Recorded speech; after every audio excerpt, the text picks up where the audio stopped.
Good afternoon. I'm Steve Buser, and in my role as historian for the American Finance Association, I bid you welcome to the latest in a series of interviews with the founding contributors to the academic discipline of finance. Today's interview is with Professor Fred Weston from UCLA. He's a distinguished professor recalled in managerial economics and finance at the Anderson School of UCLA. Dr. Weston has compiled a remarkable career over the years. It's included election as a term as president of the American Finance Association, president of the Western Economic Association, and president of the Financial Management Association. He also spent a term as editor for the Journal of Finance. He's published 40 books and more than 150 papers. And those contributions have won him numerous awards. But an additional feature of interest today is that his career dates back to the earliest days of the American Finance Association itself. So we hope to learn a bit more about ourselves and our institution, as well as about Professor Weston and his remarkable career. Professor Weston, thank you for inviting us into your lovely home today. It's a pleasure to do so. I assume the job market of today is very different from the job market in the 1940s. Mechanically, how did you go about finding your job at UCLA? At that time, to get a PhD in economics, you had to have 3 fields, theory and 2 others. I took 5 fields in economics. And so Neil Jacoby, who was dean of the school, had a grant to go to the National Bureau to write a series of books on development of financial institutions with Raymond J. Saulnier. And that was in 1939. And they asked the econ department who was their best PhD student, and they said that I was. And so I started teaching the basic business finance course then as a graduate student. And that gave me good income. And then also, my teaching evaluations were the tops in the school. So that really got me started. That was fun. Over the years, you've also had a number of marvelous PhD students, including one that won the Nobel Prize, Bill Sharp. Are there other PhD students that strike out as really superior among a superior group? Oh, yes. I had Bill Sharp and Mark Rubenstein, Larry Dan, who's a chaired professor at Oregon. I had at least 10 who were of that same quality. Wow. I was lucky to attract the very, very best of PhD students. Well, the American Finance Association predates your entrance into finance by a few years, but not by many years. And the end of the war marks another landmark for the American Finance Association when they decided to start publishing their own journal. A couple years later, the cover page, March 1949, they list that the editor of the journal is Marshall Ketchum, University of Chicago, and somebody named J. Fred Weston. Yes. How did that come about? How did a young lad become associate editor for the Journal of Finance at such an early stage? At that stage, journals now have someone who kind of goes through and makes the manuscript ready for the printers. And we didn't have anyone there to do that, and Marshall Ketchum started doing it. And then he said, hey, I can't do both these things. I'm going to prepare it for the printers, and you do the real editing work. And so I got started doing that. That had a great impact because I was getting a lot of manuscripts from people who had tried the American Economic Association, the premier journal. The manuscript was turned down, so then they would send it to this new journal, which didn't have the reputation, of course, of the American Economic Review. And there were manuscripts that needed work. And so I took the time to do a rewrite. and interact with the author. And in the process, teach them how to write a good article. I made a lot of friends doing that. And then we were able to publish them. As I say, these people remembered. They learned not only to get the manuscript in shape, but they learned how to write an article in the process. So we interacted back and forth. You know, I was young, a lot of energy. I wasn't sleeping much in those days. Interesting. Now, were there referees for the journal? Would you, if somebody submitted a journal article, would you send it out to a third party to review? That happened later. At that time, I was the sole editor. I didn't send it out. I just did everything myself as an editor. Later, of course, then we had an editor assisted by 3 associate editors, and then the editor would decide to send it to 1, 2, or 3, depending upon the area of the article and the strength of the associate editor. But at that time, it was solely my judgment. In 1962, you had a book that, from my perspective, came out of nowhere. In retrospect, I think everyone would say, well, of course, a book on managerial finance makes a lot of sense. But when you came out with your book, it literally took the world by storm. And we have a quote from a rival publisher.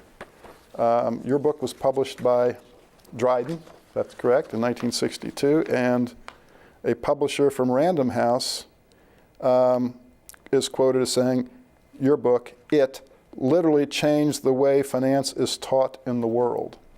And for such a compliment from the competition, that's about as good as it gets, but I've heard similar statements made by other people at the time. It literally changed the way we taught finance. Whatever gave you the idea that you could do something like that? Well, the prevailing text at that time was by Arthur Stone Dewing, whose background was not finance. He married a very rich woman, and he had to take care of the money. And he was a very practical person. I think his training was in philosophy. But the dominant book before mine, it was Arthur Stone Dewing, 2 volumes with hundreds of footnotes. I was teaching undergraduates and also in our executive program. And in our executive program, a lot of the people had PhDs in engineering. So I felt I could be very brief and to the point. They didn't want to read a lot of institutional material. They wanted an analytical framework. And that forced me to have an analytical framework there. And it turned out that that's what the market wanted, an analytical framework. So it was kind of forced onto me. I was lucky. Well, did you start out by just modifying your lectures and building a set of lectures and then write a book around the lectures? Or did you just start off ground zero and write the book from scratch? I had a wonderful secretary. And she would take a tape recorder, and she was very fast and shorthand. She'd come to class and listen to me. And I wrote on the blackboard a lot. I essentially, like today we have overheads, PowerPoints, outlines. That's what I did on the blackboard. And then with that, she filled in, and we did revisions. But I can remember a lot of the students laughing and saying, "Hey, you're writing a textbook, and we're the guinea pigs." But they didn't mind because the material was clear. And then my secretary, Marilyn, would get things typed up, and we'd hand them to the students. So they thought it was great to get outlines and the written material and so forth. And they read it, and they gave me comments. They told me what wasn't clear and what needed to be clarified, etc. So that was a very good, just fortuitous, yes. I have with me the first edition of your Managerial Finance. And you notice it was relatively short. Relatively short. Number of pages. Yes, and very efficient. It subsequently became bigger, and you brought in another co-author on the deal. How did that turn out?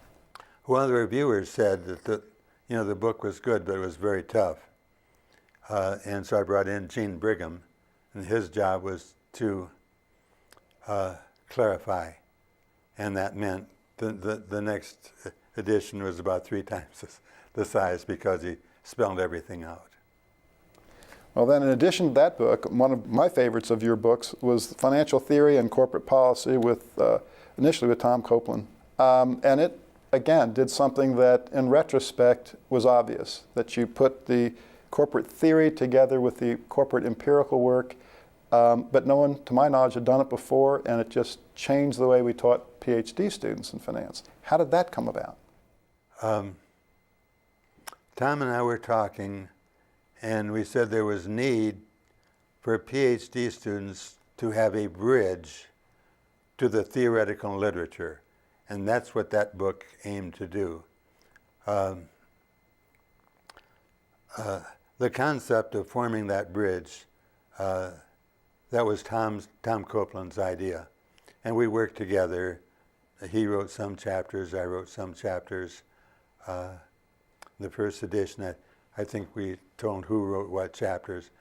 I had so many PhD students come to me at the association meetings after the first edition came out, and they said, what a big help to, we have all this theoretical literature, we don't know what to do with it. And reading your book, that's a bridge. We say, we learn, what the implications for policy the theory represented. And I said, yeah, that's Tom Copeland's genius, and Tom deserved the credit for that. That was his idea to provide that bridge. And so that served a very, very important role. Well, and a third thing about your career that I find remarkable is how much the field has changed from the day you arrived right after World War II, which predated even Harry Markowitz, portfolio selection, of course the capital asset pricing model, the option pricing model, and all the remarkable changes in both what we knew and how we taught it. How have you managed to stay current with all the changes? Well, in that paper I wrote on a relatively short history of finance ideas, I pointed out that anyone who had his PhD before 1950 knew practically nothing of the literature. He would have known only about 2% of the literature, because most of the literature came after 1950.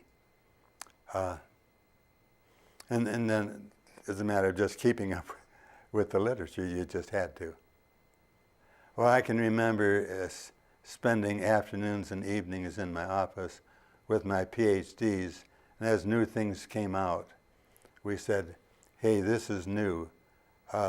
Let's get a framework. And then as each new piece comes out, does this change our framework? If it doesn't change the framework, then it's probably a special case of some kind. Interesting. Now, did this approach, when you were applying this approach, did it occur to you that all this would translate into the real world, or was this simply abstract theory? It translated. I was doing a lot of consulting at the time, a long list of companies, and I was applying it. So that's what made it meaningful and exciting for me. Yes. Well, I have to compliment you on that, because I remember trying to teach a group of MBAs about the capital asset pricing model, saying that we're going to assume that securities are priced as if everyone holds the risk-free rate, which would be the Treasury bill rate, and the market portfolio, at a time when checking accounts paid zero by law, yeah. And there was no index fund or anything resembling the market portfolio. And the MBAs just thought this was pie in the sky theory with no possible application, and I did very little to persuade them otherwise. Yet you managed to see that even then there was hope and that theory would impact practice as it eventually did? Yes, on the basis that there were treasuries, which are essentially risk-free, and then you had to add something for risk. And there were a number of ways of doing that. Some of the ways I had no theoretical framework. And what CAPM did was to give a theoretical framework. The difference between the return on the market and the risk-free rate was weighted by beta, which is a measure of how the return from an individual security varies with the market as a whole, which is a measure then of risk in a theoretical framework.